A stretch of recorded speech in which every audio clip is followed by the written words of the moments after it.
نحمده ونصلي على رسوله الكريم اما بعد قال النبي صلى الله عليه وسلم ان اعظم النكاح بركة ايسره مؤونة او كما قال عليه الصلاة والسلام۔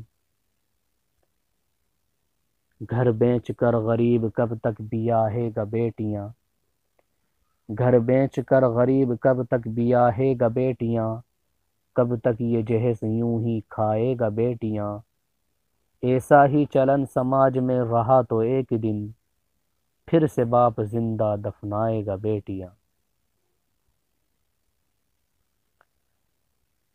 معزز سامعین کرام، آج بیان کا موضوع جہیز ہے،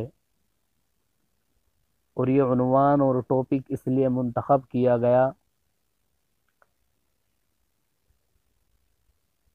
کہ حال ہی میں احمد آباد میں پیش آنے والا واقعہ اور حادثہ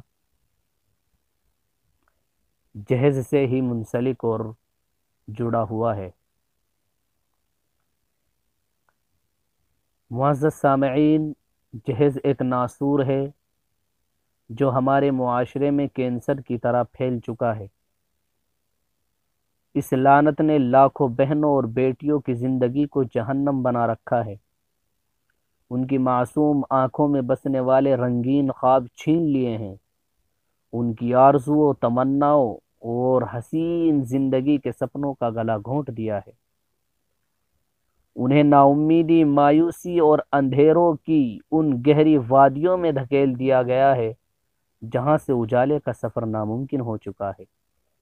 یہ ایک رسم ہے جس سے صرف غریب والدین، غریب ماں باپ زندہ درگور ہو رہے ہیں، اور اس آس پر زندہ ہیں کہ کوئی فرشتہ صفت انسان اس لعنت سے پاک دو جوڑا کپڑوں میں ان کی لخت جگر کو قبول کر لے۔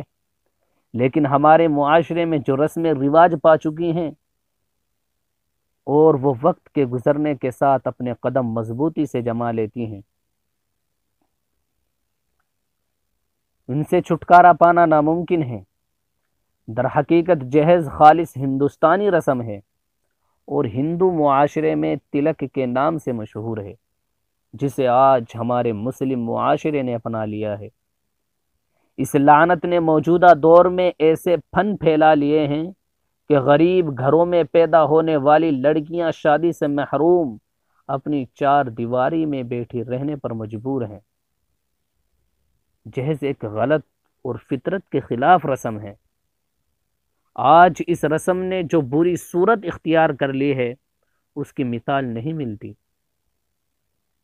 یہ بات تو درست ہے کہ کچھ سال پہلے جن چیزوں کو قیمتی سمجھا جاتا تھا وہ آج معمولی ضروریات زندگی بن چکی ہیں، لیکن اس کا ہرگز مطلب یہ نہیں کہ جہیز کے نام پر لڑکی کے والدین کو قرض کے سمندر میں ڈبو دیا جائے۔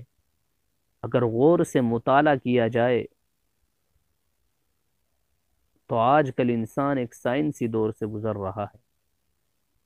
بالخصوص ہمارے معاشرے میں غریبوں کی کوئی اہمیت نہیں، وہ محض رینگتے کیڑے مکوڑوں کی طرح ہیں، ہر کوئی مسلتا ہوا آگے نکل جاتا ہے۔ غریب کے گھر اگر بیٹی پیدا ہو جائے تو ایک طرف خدا کی رحمت، اور جب شادی کی عمر کو جائے تو زحمت بن جاتی ہے، اس لیے کہ لڑکے والے جہیز جیسی لعنت کا تقاضا کرتے ہیں۔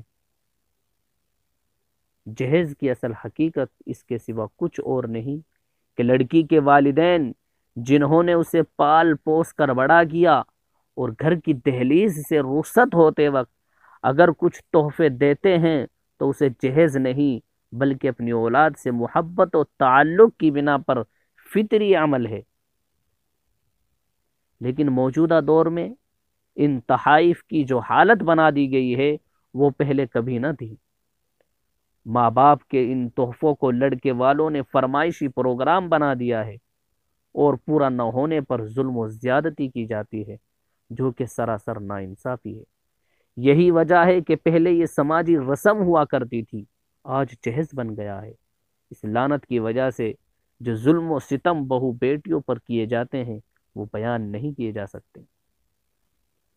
حکومت کو چاہیے کہ جیسے رات گئے شادی بیاہ اور شور و غل پر پابندی عائد کی ہے، ویسے ہی ایک قانون بنایا جائے جس سے جہیز لینے دینے کو جرم قرار دیا جائے، اور جو اس جرم کا ارتکاب کرے گا اسے جیل اور بھاری جرمانے کیے جائیں، تاکہ ایسا کوئی آئندہ گھناؤنا مطالبہ نہ کرے۔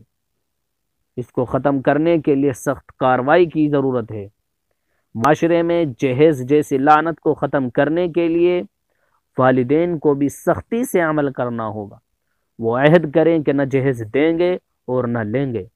لوگوں کو بھی بتایا جائے کہ جہیز مانگنا ہی جرم نہیں، بلکہ اپنی حیثیت سے بڑھ کر تحائف کے نام پر جہیز دینا یا اپنی جائیداد وغیرہ فروخت کر کے جہیز کے مطالبات پورے کرنا ایک اخلاقی جرم ہے۔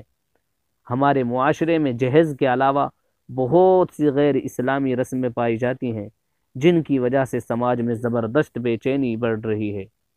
امیروں کے لیے کوئی بات نہیں، لیکن غریبوں کے لیے بیٹیاں مصیبت ثابت ہو رہی ہیں، اور ہزاروں لڑکیاں اس ناسور کی بھیٹ چڑھ رہی ہیں۔ جہیز کا لین دین غیر اسلامی ہے۔ اس گھناؤنی غیر اسلامی رسم کو ختم کرنے میں نوجوان اہم رول ادا کر سکتے ہیں۔ یہ اسی صورت میں ممکن ہے جب آج کی نسل جہیز کا لالچ اپنے دلوں سے نکال دے اور معاشرے میں اپنے اس مخلصانہ عمل سے انقلاب برپا کرے۔ تو آج کا یہی پیغام تھا۔ امید ہے کہ آپ تمام حضرات کو پسند آیا ہوگا۔ اگر پسند آیا ہے تو دوستوں کو، اپنے رشتہ داروں کو ضرور شیئر کریں، تاکہ کوئی نہ کوئی اس بات پر عمل کرے اور معاشرے میں انقلاب برپا ہو۔ وآخر دعوانا ان الحمد للہ رب العالمین۔